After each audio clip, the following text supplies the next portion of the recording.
Colleen here, DIYer behind lemonthistle.com. Today I am excited to share 3 ways that you can get your hand lettering onto Christmas ornaments. This DIY is part of the Remodelaholic Christmas Ornament Challenge. I have a link to that below so you can check out all the videos in the playlist. Over the years I have made lots of different hand lettered ornaments. I did share the ones where I hand lettered with a brush and different materials like this one here and this one. I shared that in a blog post, but I sometimes feel like pictures aren't really enough of a tutorial for things, and I got a lot of people commenting like, oh, it must be nice that you can do that. So I wanted to show what it actually looks like and how bad it looks on the first coat and how you have to go back in and fill it in to get it to look, you know, kind of decent. And then I wanted to share 2 other ways that I've been doing it recently and that I will be doing this holiday season. Before we get started, if you have not yet subscribed, I would so love if you did that below so you don't miss out on any more DIY or home decor videos. Alright, so for this project, I just used basic glass ball ornaments. I picked these up at Michael's. I chose a black, white, and this beautiful rose gold, and then kind of an iridescent clear. So the first technique that we're talking about is just painting it on.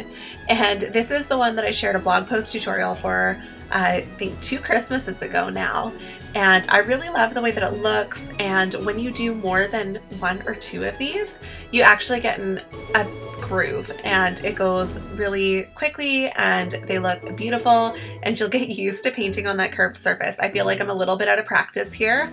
I struggled more than I expected that I would, and the ones that I made last Christmas even, I feel like look better, even though my lettering has improved.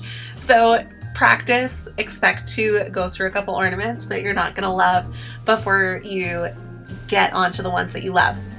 The other thing that I wanted to point out is that the first layer doesn't look good. It looks pretty awful, and you need to definitely do a second coat on these hand painted ornaments if you want to love them. I think that if you go through 1 layer and you decide, oh my gosh, or 1 coat, not 1 layer. If you go through 1 coat and you decide it looks terrible, that's okay, it'll get better. The second way that I love to make ornaments is to use a paint marker. And the reason that I really love this is because I really love my paint markers. This one here is a Montana marker, and what I love about it is that it's opaque on the first coat. And so when I want to do something quickly, or if I just want to do a simple sans serif like this, that is my go-to method. I did want to try it with a script, so I grabbed a thinner brush marker, and this one is definitely like too thin for this big of an ornament. I should have gone with one that wasn't a super fine tip, but it proves the point. So for this method, you are doing faux brush lettering. So since markers are not a brush tip, the paint markers, then you are going in and you're doing a wide script lettering, and then you are filling in the downstrokes and thickening them up. I do have a whole video on how I do this. I am making a Christmas sign on a wood ornament, and so if you are interested in the faux brush lettering, the faux calligraphy look, you should probably go and watch that video instead of this because it is way better. Alright, the third and final method that I'm going to show you is to use vinyl, and this is like if I want super professional looking, this is what I would go for. And I just feel like there's no way to mess this up.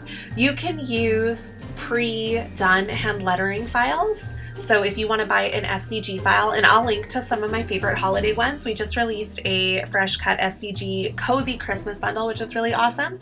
But if you want to make your own, then totally make your own.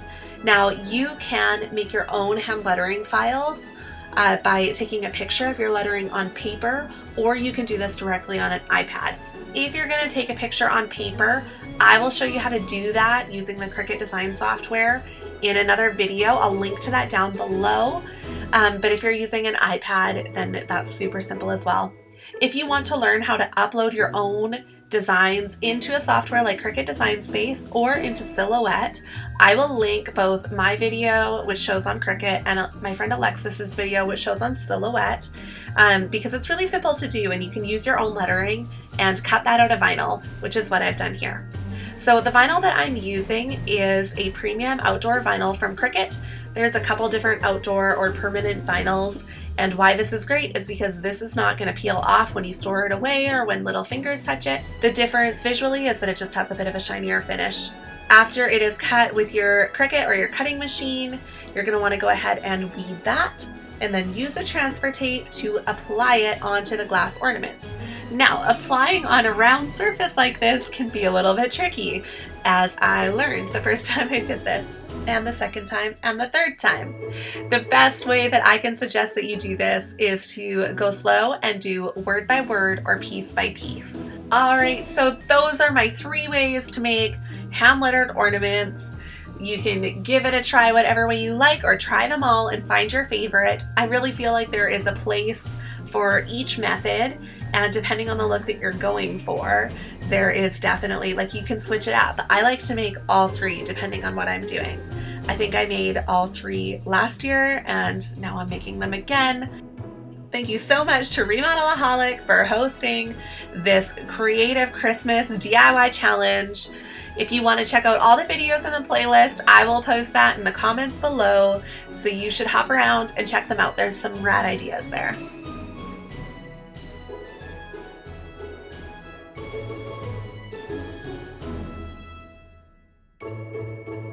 Thank you so much for watching. I hope that you enjoyed this video. If you did, make sure to hit that thumbs up button and subscribe so you don't miss out on any more DIY or home decor videos. We'll see you next time.